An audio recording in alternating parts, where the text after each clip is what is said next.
What's up everyone, it's Mikey B here again with my faction breakdown series for Rome 2 Total War, and today we will be covering the Suebi tribe, which is a Germanic tribe in Total War Rome 2, and their faction motto is blood, nobility and courage.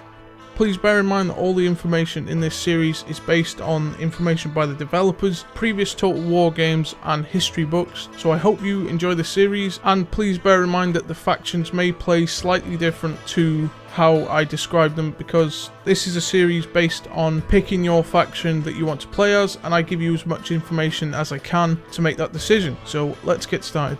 So the first category is their early faction strength, and I believe that this is a low area for the Suebi because they start off as a single region initially and are landlocked with no access to navy or ports, and they're also already at war with the Boy tribe, which is a minor nation, a minor faction in Rome 2, but they actually end up starting off as being larger than the Suebi tribe because they own two regions in Hercynia.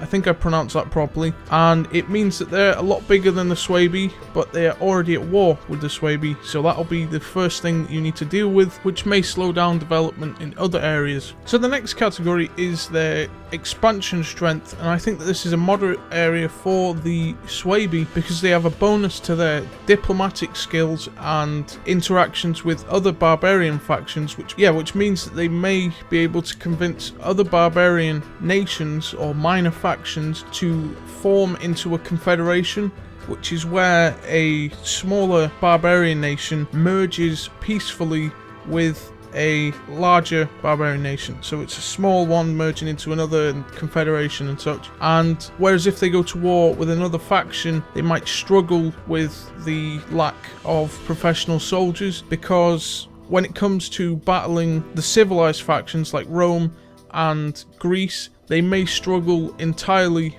because using conventional methods such as pitched combat is just not viable because their soldiers aren't up to spec. Like if you put a unorganized sort of warband horde against legions, yeah, that's not going to end up very well. So you're going to have to use unconventional methods of attacking to expand in that area.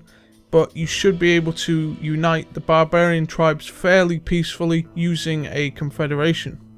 So the next category is the late faction strength, and I believe that this is a moderate area for the Suebi because they have the numbers and the power to unite and conquer all the other barbarian factions, but the Suebi may come into some serious trouble if they decide to fight the late legionaries of Rome and the disciplined hoplites of Greece. Yeah, skirmish tactics and unconventional warfare will have to be utilized in order to defeat the professional soldiers of the game, because toe-to-toe combat just isn't viable when you've got unprofessional soldiers. So their core military units are berserkers, night hunters, spear brothers and Germanic scout riders.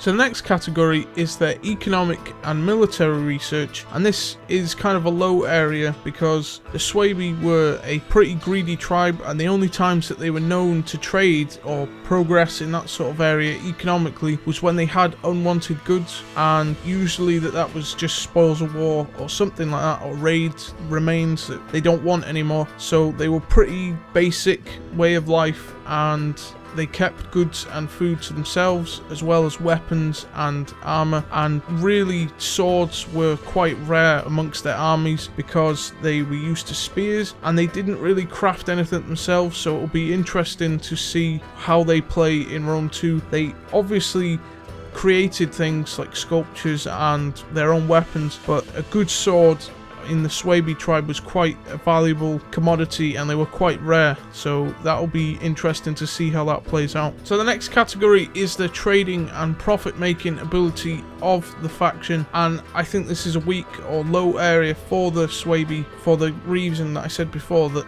they didn't trade unless they had unwanted goods. They didn't have private ownership of land, and they weren't known for agriculture either, so grains, you can't sell grain like you could in previous Total Wars. Rather than growing crops and grains and fruit and vegetables, they focused on hunting and cattle farming for their food and skins and hides and things for their people. So I don't know how this will impact trade. It might be quite significant because farms are quite a wealthy sort of, they build up a lot of wealth in previous Total War games, so it'll be interesting to see how the Suebi survive. Whether even money will be an importance to them is another matter entirely. We'll have to see.